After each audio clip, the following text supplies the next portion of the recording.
Hello అండి. Welcome to my channel Padmini cook book. ఇవాళ నేను ఒక మంచి పచ్చడి రెసిపీ చూపించబోతున్నానండి. నాకు తెలిసి ఇది మీరు ఎప్పుడూ ట్రై చేసి ఉండకపోతే తప్పకుండా ట్రై చేయండి. ఈ టేస్ట్ అయితే చాలా బాగుంటుంది. గుత్తొంకాయతో ఊరగాయ పచ్చడి చూపించబోతున్నానండి.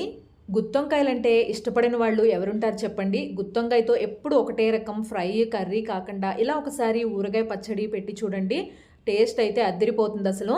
దీనికోసం ఇక్కడ నేను గుత్తొంకాయల్ని తీసుకున్నానండి. ఇలా చిన్న చిన్న సైజులో ఉన్న గుత్తొంకాయల్ని తీసుకుంటే మనకి పచ్చడికి టేస్ట్ చాలా బాగుంటుంది. ఇక్కడ నేను ఒక 10 కాయల దాకా గుత్తొంకాయల్ని తీసుకున్నానండి. అంటే ఈ పచ్చడి నేను చాలా తక్కువ క్వాంటిటీలోనే చూపిస్తున్నాను. మీరు కూడా ఒక్కసారి ట్రై చేయండి. మీకు కూడా పచ్చడి నచ్చితే గనక అప్పుడు అరకిలో కానీ కేజీ కొలతలతో కూడా పెట్టుకోవచ్చండి. ఇప్పుడు ఈ గుత్తొంకాయల్ని ఇలా నేను చూపించిన విధంగా 4 భాగాలుగా కట్ చేసుకోవాలి. పైన తొడిమెలు కొద్దిగా పొడవుగా ఉంటాయి కాబట్టి వాటిని కొద్దిగా చిన్నగా కట్ చేసేసుకుని తర్వాత ఇలా నేను చూపించిన విధంగా 4 భాగాలుగా కట్ చేసుకుని ఇలా వాటర్లో వేసి పెట్టుకోవాలి. తర్వాత స్టవ్ వెలిగించి ప్యాన్ పెట్టుకుని అందులోకి ఇలా ఒక పావు టీ స్పూన్ దాకా మెంతులు వేసుకోవాలి. అలాగే ఒక 3 టీ స్పూన్ల దాకా ఆవాలు వేసుకోవాలి. ఒక 3 టీ స్పూన్ల దాకా జీలకర్రని వేసుకోవాలండి. ఆవాలు, మెంతులు అలాగే జీలకర్ర ఈ 3 వేసి వేయించుకుని పొడి చేసుకుని పచ్చళ్ళలో వేసుకుంటే టేస్ట్ చాలా బాగుంటుందండి. అంటే ఎప్పటికప్పుడు అలా ఫ్రెష్గా చేసుకుంటే బాగుంటుంది. ఇప్పుడు లో ఫ్లేమ్లో పెట్టుకుని వీటిని మంచి కలర్ వచ్చేలాగా వేయించుకోవాలండి. ఇక్కడ చూసారు కదా మనకి ఇవి బాగా వేగిపోయాయి. ఇప్పుడు వీటిని ఒక మిక్సీ జార్లోకి తీసేసుకోవాలి. మిక్సీ జార్లోకి తీసుకుని బాగా చల్లారిన తర్వాత పొడి చేసుకుని పెట్టుకోవాలి. ఇప్పుడు స్టవ్ ఆఫ్ చేయకుండా అదే ప్యాన్లోనే పచ్చడికి కావాల్సిన పోపును వేసుకోవాలండి. పోపు కోసం ఇక్కడ నేనైతే ఒక 4 టేబుల్ స్పూన్ల దాకా ఆయిల్ వేసుకున్నాను. అంటే నేను తీసుకున్న పచ్చడి క్వాంటిటీ తక్కువే కాబట్టి ఆయిల్ కూడా కొద్దిగా తక్కువగానే వేసుకున్నాను. తర్వాత ఇక్కడ పోపు గింజలు 1 టీ స్పూన్ దాకా పచ్చిశనగపప్పు, 1 టీ స్పూన్ దాకా మినపప్పు, 1 టీ స్పూన్ దాకా ఆవాలు వేసుకోవాలండి. పోపు ఇలా కొద్దిగా వేగిపోయిన తర్వాత ఇందులోకి ఒక అర టీ స్పూన్ దాకా ఇంగువ వేసుకోవాలి. పచ్చడిలో ఇంగువ ఉంటేనే పచ్చడి టేస్ట్ బాగుంటుందండి. తర్వాత పోపుని ఇలా ఒకసారి కలుపుకుంటూ వేయించుకోవాలి. పోపు వేగిపోయిన తర్వాత ఇక్కడ 2 నుంచి 3 ఎండుమిర్చి అలాగే కొద్దిగా కరివేపాకు వేసుకుని అవి కూడా వేగిపోయిన తర్వాత స్టవ్ ఆఫ్ చేసేసుకుని ఈ పోపు మొత్తాన్ని బాగా చల్లారనివ్వాలి. పోపు చల్లారిన తర్వాతే మనం పచ్చడిని కలుపుకోవాలి. తర్వాత ఇక్కడ మనం ముందుగా కట్ చేసి పెట్టుకున్న వంకాయలు ఉన్నాయి కదండి. ఈ వంకాయల్లోని వాటర్ మొత్తం గట్టిగా చేత్తో పిండేసేయాలి. వాటర్ మొత్తం పిండేసి ఏదైనా ఒక క్లాత్ తీసుకుని ఈ వంకాయల్లోని తడేమీ లేకుండా ఇలా నేను చూపించిన విధంగా మొత్తం అంతా డ్రై చేసుకోవాలండి.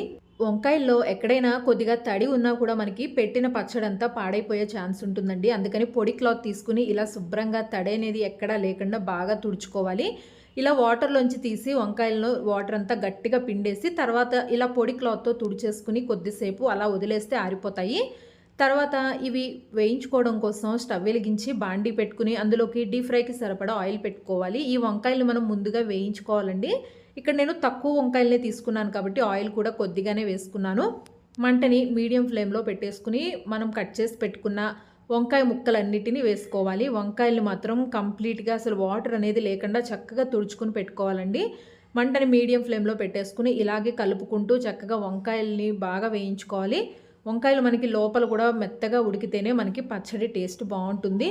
ఇలాగే కలుపుకుంటూ వేయించుకుంటూ ఉంటేనే అది మనకి కొద్దిసేపటికి ఇలా చక్క పైనంతా క్రిస్పీగా తయారవుతాయి. అలాగే లోపల కూడా మనకి ఉడికినట్టు తెలుస్తుందండి. అలా అయ్యే వరకు మనం వీటిని వేయించుకోవాలి. ఇక్కడ వంకాయలు చక్కగా వేగిపోయాయి, లోపల కూడా క్రిస్పీగా. ఇప్పుడు ఈ వంకాయ ముక్కలన్నిటినీ ఆయిల్లోంచి బయటికి తీసేసి మనం ఏదైతే పచ్చడిని కలుపుకుంటామో ఆ బౌల్లోకి వేసుకుని బాగా చల్లారనివ్వాలి. ఇక్కడ వంకాయలు మొత్తం వేడి మొత్తం బాగా చల్లారిన తర్వాత ఇక్కడ ఊరగాయ కారం వేసుకోవాలండి. నేను తీసుకున్న వంకాయ ముక్కలకి గాను 3 టేబుల్ స్పూన్ల దాకా ఊరగాయ కారం వేసుకుంటున్నాను. తర్వాత 1 టేబుల్ స్పూన్ దాకా ఉప్పు వేసుకున్నానండి. తర్వాత అదే స్పూన్తోనే ఒక అర టేబుల్ స్పూన్ దాకా మనం గ్రైండ్ చేసి పెట్టుకున్నాం కదా మెంతులు, ఆవాలు, జీలకర్ర ఆ పొడిని వేసుకోవాలి. అర టేబుల్ స్పూన్ సరిపోతుందండి. మనం గ్రైండ్ చేసుకుని ఇందులో వేసుకోగా మిగిలిన పొడిని అలాగే డబ్బాలో పెట్టి స్టోర్ చేసుకుంటే ఎప్పుడు పచ్చళ్ళు పెట్టుకున్నా కూడా యూస్ చేసుకోవచ్చు. తర్వాత ఒక మీడియం సైజులో ఉన్న నిమ్మకాయని తీసుకుని ఇలా చక్కగా జ్యూస్ తీసుకుని ఈ పచ్చళ్ళలోకి కలుపుకోవాలి. తర్వాత ఇక్కడ మనం ముందుగా వేయించి పెట్టుకున్నాం కదా పోపు, ఈ పోపును కూడా వేసుకోవాలి. పోపు కూడా మనకి ఎక్కడ వేడి అనేది లేకుండా బాగా చల్లారిపోయిన తర్వాత పోపును కూడా కలుపుకోవాలి. తర్వాత చివరిగా ఇందులో ఒక 4-5 వెల్లుల్లి రెబ్బల్ని ఇలా కొద్దిగా గ్రైండ్ చేసుకుని వేసుకుంటున్నానండి. పచ్చళ్ళలో వేసినప్పుడు వెల్లుల్లిని ఇలా గ్రైండ్ చేసుకుని పచ్చిగానే వేసుకుంటే మనకి ఆ ఫ్లేవర్ అంతా పచ్చడికి పట్టుకుని చాలా బాగుంటుంది. మీకు ఇలా పచ్చిగా వేసుకోవటం ఇష్టం లేకపోతే కనుక పోపులోనే కొద్దిగా వెల్లుల్లిని దంచుకుని వేసుకోండి.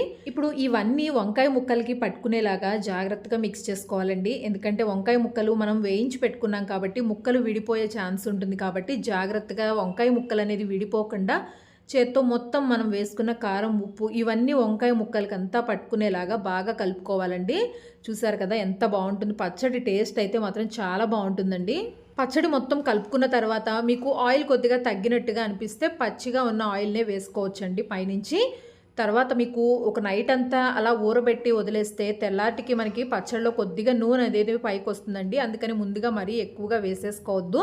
చూసారు కదా ఇప్పుడు వంకాయ ముక్కలన్నిటికీ పచ్చడి అంతా బాగా పట్టుకుందండి.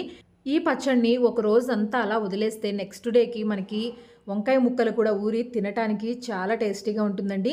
గుత్తొంకాయతో ఒకసారి ఇలా మీరు కూడా ఊరగాయ పచ్చడి ట్రై చేయండి. టేస్ట్ అయితే అదిరిపోతుందండి అసలు. నెక్స్ట్ డే అండి చూసారు కదా మనకి ఆయిల్ ఎలా ఊరుతుందో పైకి. ముందుగానే ఎక్కువగా ఆయిల్ వేసేసుకోవద్దు.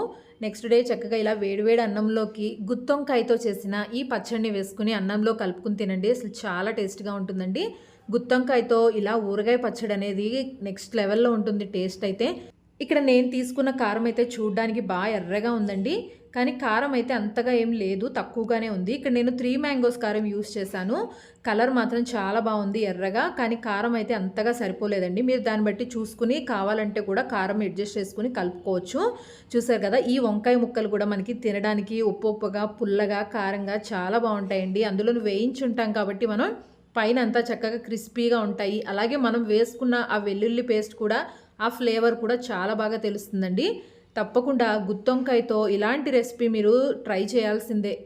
ఇవాళ నేను క్యారెట్తో పచ్చడి చూపించబోతున్నానండి. క్యారెట్తో పచ్చడి మీరు ఎప్పుడైనా ట్రై చేశారా లేదా అనేది నాకు కామెంట్ చేసి చెప్పండి.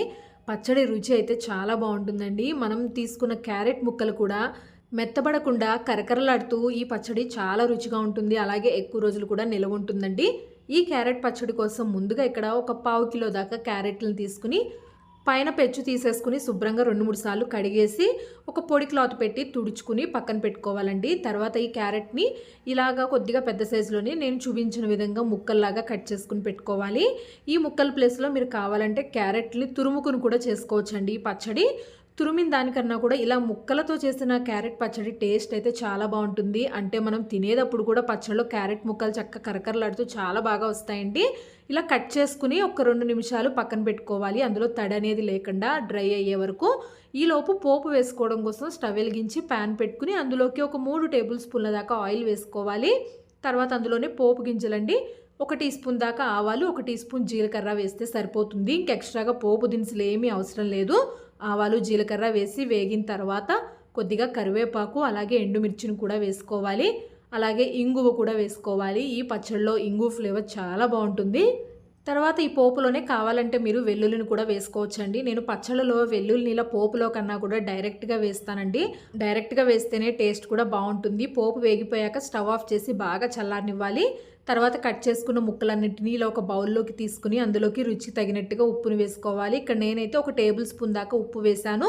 అలాగే 2-3 టేబుల్ స్పూన్ల దాకా కారం వేసుకోవాలి. అంటే ఊరగాయలకి పెట్టుకునే కారం వేసుకోవాలండి. నేనైతే ఊరగాయ పచ్చడి కోసం సపరేట్గా 3 మ్యాంగోస్ కారమే యూజ్ చేస్తానండి. అది ఒక 3 టేబుల్ స్పూన్లు వేసుకోవాలి. తర్వాత ఒక 1/2 టేబుల్ స్పూన్ దాకా ఆవాలు, మెంతులు కలిపి వేయించి పెట్టుకున్న పొడిని వేసుకోవాలండి. ఒక 1/2 టేబుల్ స్పూన్ వేసుకోవాలి.